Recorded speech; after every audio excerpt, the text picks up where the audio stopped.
Anthony Marks here, Gardner-Webb University with Figure It Out Baseball, and we're going to go into general outfield philosophy. Our core covenant at Gardner-Webb with our outfielders we are trying to get to the baseball as quickly as we can and get rid of the baseball as quickly as we can.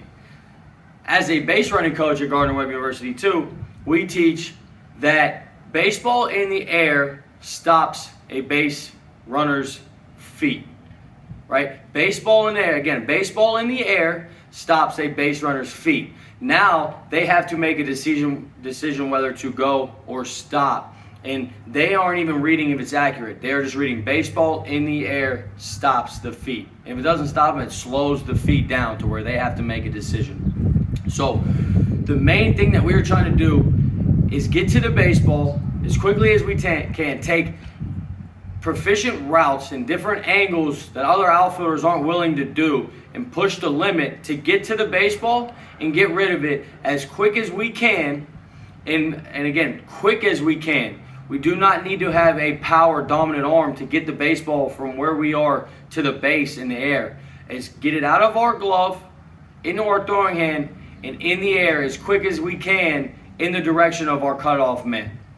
That stops the base runner from, in this scenario, a right-handed hitter pulls a ball down the third base line. Our left fielder gets to the baseball in a hurry, gets it out of his hand, puts it in the air, throws to the shortstop. As soon as the baseball's in the air, that guy rounding first, he's got to put the brakes on, and he goes back to first base. Going into getting the baseball in as quick as we can.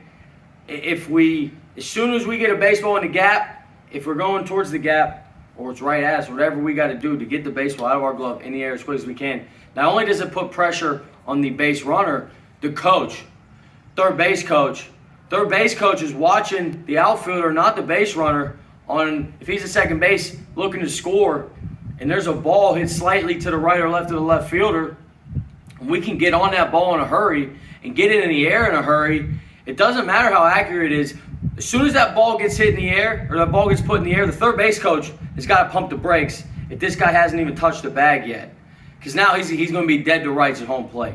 So it doesn't have to be, you don't have to have a Puig arm or the most powerful arm in the league. How quick can you get to the baseball, and how quick can you get it out of your glove and put it in the air so that a third base coach or first base coach is putting the brakes on or telling you to come back at first base, because we did an excellent job of being efficient and quick to the baseball and getting it in the air.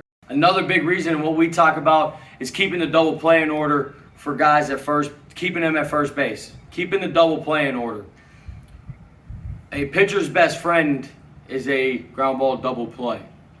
If we can help our pitcher out on maybe a ball that should be a double in the gap and cut it off and throw it and put it in the air, and make that guy who just hit that put the brakes on because the ball's in the air, and keep him at first base. If you watch a game, more times than not, a good outfield play like that will stop an offensive player at first base, and then the next guy will hit into the routine ground double play. If we let that ball, or we are lazy to the baseball and we just let it roll to the wall, that guy gets a double, more times than not, now we got the off the end bloop single over the second baseman, and now we got to run instead of maybe just even first and second. Or there's no outs and it's a ground ball to second base, and now we got one out with the guy at third and they need another ground ball to score him. Instead of we keep him at first base, it's a ground ball double play, 2 outs, nobody on. We're a strikeout away from being fired up, getting in the dugout and getting some momentum going ourselves. So being able to get to the baseball quick, get out of our glove quick, and put it in the air is one of the most pressed upon things that I tell our outfielders at Gardner-Webb.